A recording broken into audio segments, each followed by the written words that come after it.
Hi, my name is Christopher Crawford. I'm going to talk a little bit today about my JBV paper with Herman Aguinis and Benyamin, Lichtenstein and Per Davidsson and Bill McKelvey about power law distributions in entrepreneurship and its implications for theory and practice.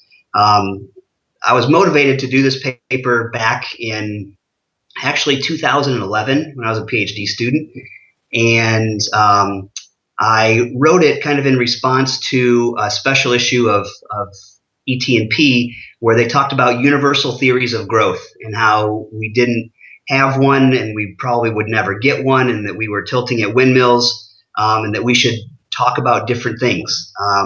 I think that Dean Shepard and Johan Wicklund had a paper in there. Leach and Neergart had a paper in there. They said that we were tilting at windmills and that we would never get it. And so my thought was kind of in response to a class that I took, a strategy class in entrepreneurship with Jay Barney, and he posed the question to us, why don't businesses grow? And my response was, they don't expect to. And when they don't expect to grow, they don't do the things that help them grow. And so I was interested in complexity science, and complexity science is about how small differences in initial conditions over time and over interactions with the environment have the potential to have huge variation in outcomes. And I did some work with Bill McKelvey at UCLA, and later with Benjamin Lichtenstein about this complexity science stuff. But most of it stemmed from this AOM paper where I had access to a couple different databases, PSED2, Kaufman Firm Survey, and Inc. 5000. And I assembled the Inc. 5000 data from their website. Kaufman Firm Survey I had access to and worked with E.J. Reedy and Alicia Robb with that. And also with PSED2, kind of saw different definitions of entrepreneurship. So is entrepreneurship just about starting up a new venture? Is it about what's growing? Is it just about gazelles and about fast growing? And so all those kind of had to do with that. And so so I did power law distributions and looked at how all these inputs and outcomes were distributed. And most of it, pretty much all inputs and all outcomes, seems to be power law distributed. And when that happens, according to a 2009 Org Science paper by Andriani and McKelvey, that it messes everything up. All the statistics are then incorrect, and they give incorrect conclusions for theory and for practice. It messes up with the direction and the effect of different relationships among constructs. And so there was that difficulty in building theory that way. And so I thought that if I looked at all these and I learned MATLAB and tried to figure out how to do these distributions and do the analysis, so it's maximum likelihood estimation bootstrap simulation analysis. And so it looks at the distribution and how everything is on the continuum and where the outliers are, and it shows where the threshold is, and it shows where it would be relative to a normal curve, and gives p-values and shows how many are in the tail. And it was kind of a cool thing, and I just kind of liked doing it, I think, for the novelty of it. But as I got into it more and I talked to the guy who wrote the code for it, Aaron Clossett, who's at Colorado, he wrote a paper that was influential about it.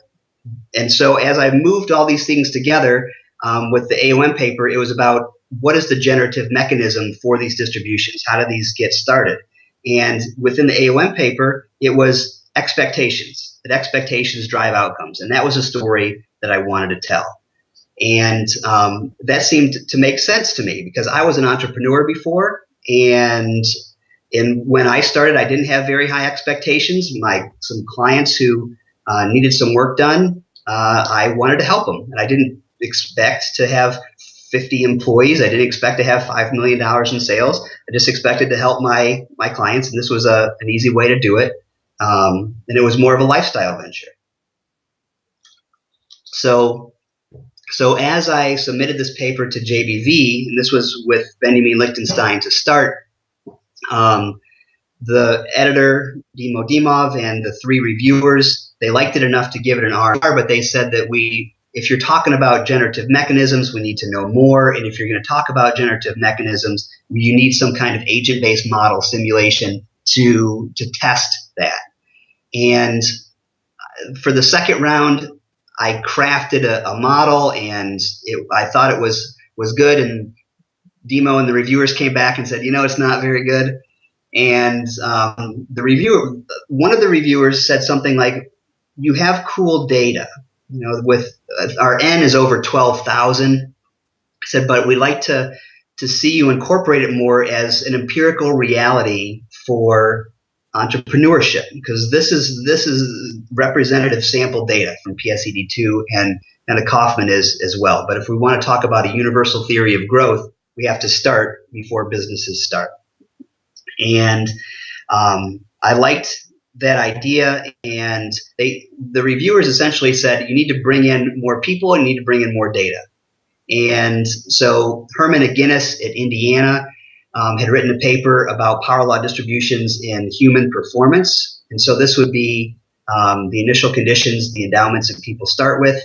And so I talked with him about being on the paper, and he kind of came in and crafted new things with it.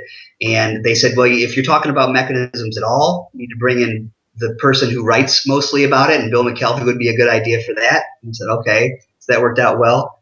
And then Per Davidsson had talked about expectations in previous papers, and he talked about outcomes. And so we brought in Per Davidsson as well, and brought in some of the CAUSE data.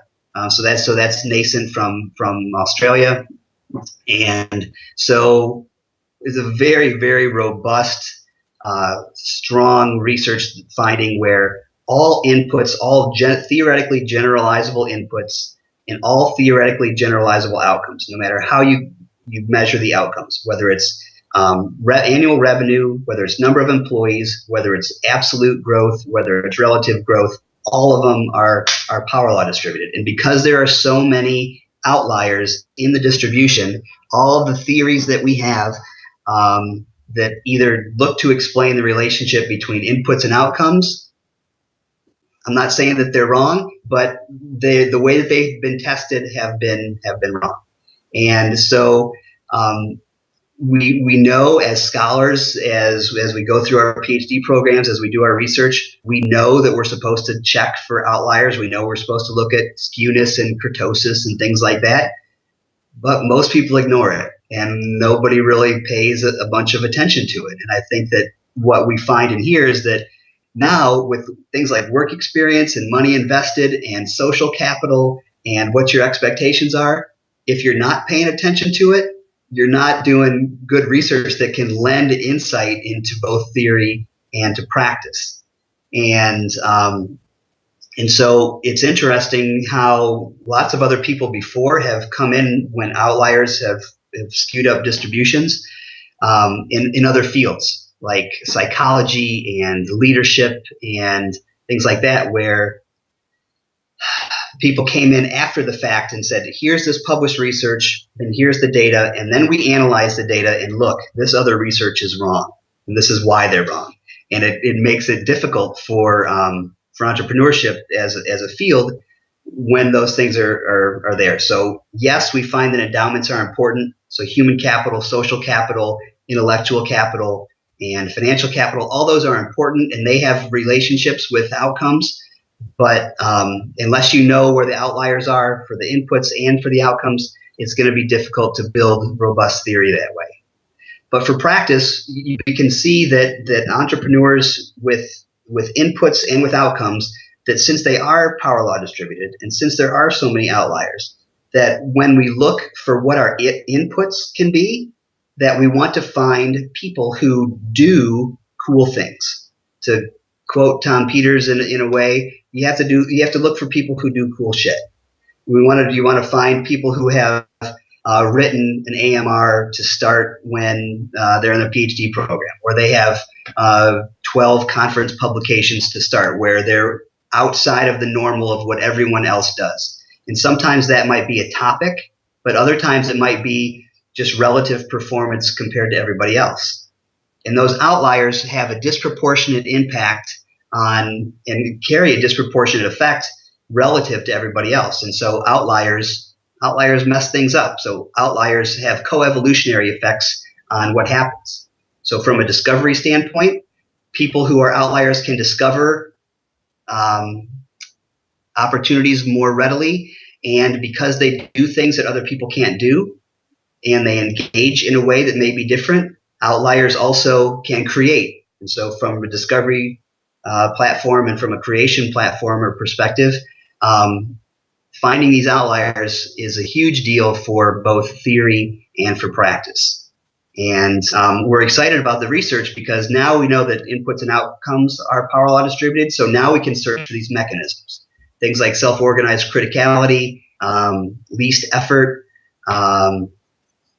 preferential attachment, some things that are done in network theory and in psychology, and how do these power laws get distributed. So those are the questions that I get to look at for essentially the rest of my career. So I'm looking forward to that. I appreciate you hanging out with me and going through this. So thank you very much, and look for other papers that I have. One in Small Business Economics, another one in Journal of Business Venturing Insights, another one in Journal of Organization Design. So lots of other papers that are out there that maybe give a little bit more background on power laws and about how they influence theory building and practice.